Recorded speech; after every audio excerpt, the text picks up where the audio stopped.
Now here's a truck to be reckoned with.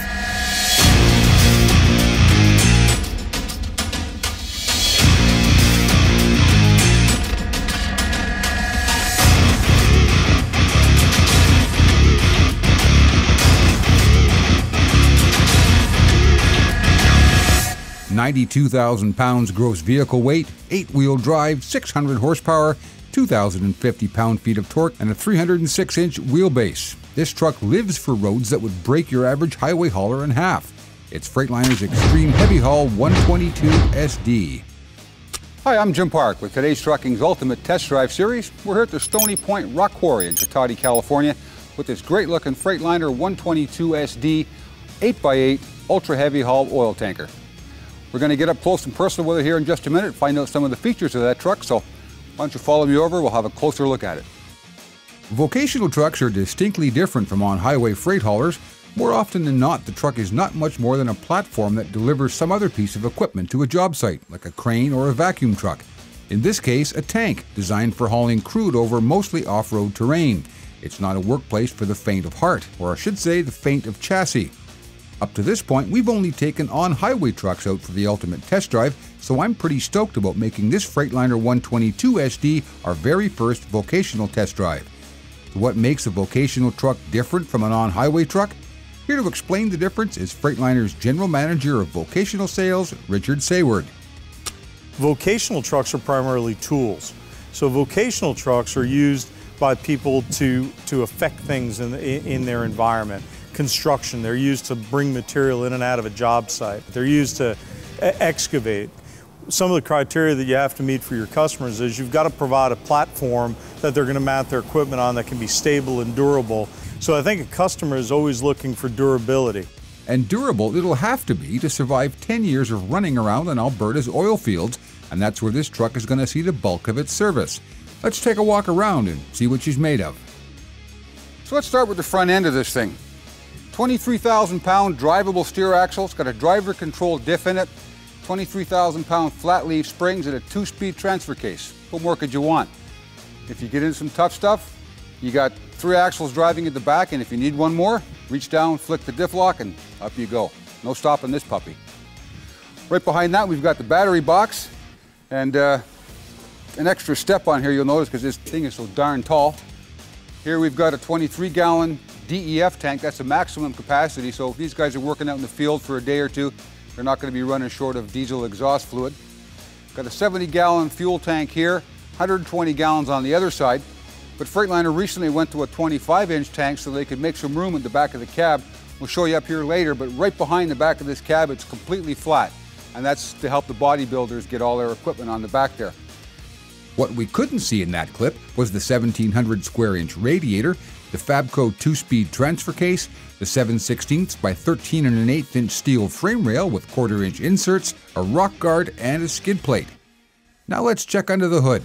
The driver's daily checkpoints are easy enough to get to, and Daimler's virtual technician is going to keep its eye on anything that the driver can't see.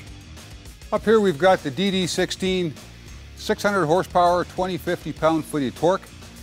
From a driver's point of view, doing the daily checks, pretty simple here, except we have to look up, not down. It's the first time I ever looked up at a dipstick before. Got your oil levels here, power steering reservoirs here, oil water separator, coolant level, everything's pretty easy to see. Getting up to fill stuff like the windshield washer, of course. Just a small climb up here. You're in there, no big deal. And if you're having to look back at your brakes and under the steering mechanism here, lots of room to crawl under the hood and have a look. So really well laid out. Everything the driver needs here is right close at hand, but there's a lot of stuff in this engine that the driver can't see, so we've got virtual technician. This engine's got that self-diagnostic system all run through telematics, so that if there's a problem on board, practically anywhere in the truck, as a matter of fact, not just on the engine, chances are the computer will know about it before the driver. It's watching for serious faults and it's watching for minor faults. If you've got a minor fault that's not mission critical, yeah, we can live with it, we'll keep on trucking. If there's a serious problem that's going to cause some long-term damage, get the message to shut everything down, get a repair ticket started, and get the thing fixed. And there are a few other things that will make the driver's life a little easier and a little safer too.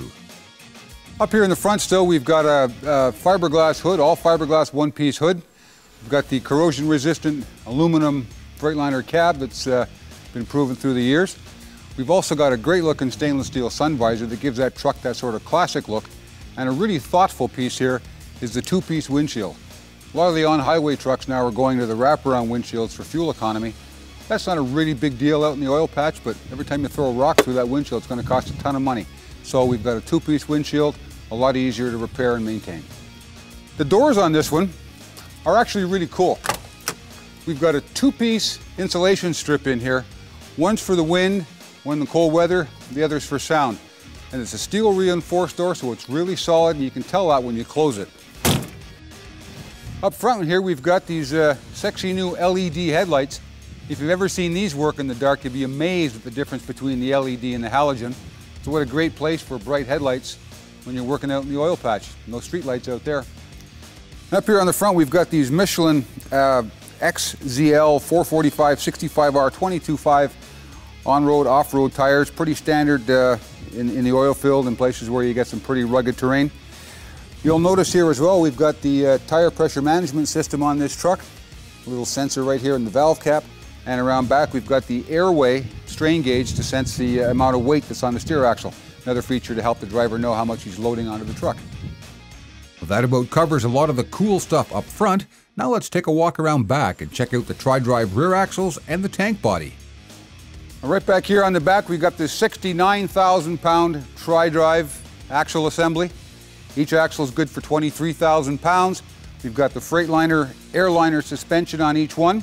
We've got locking diffs, and we've got the interaxle differential lockout as well, all controlled from the cab. So the driver's in complete charge of this thing at all times. And down here on two of the drive axles, you notice we've got the on-spot chaining device.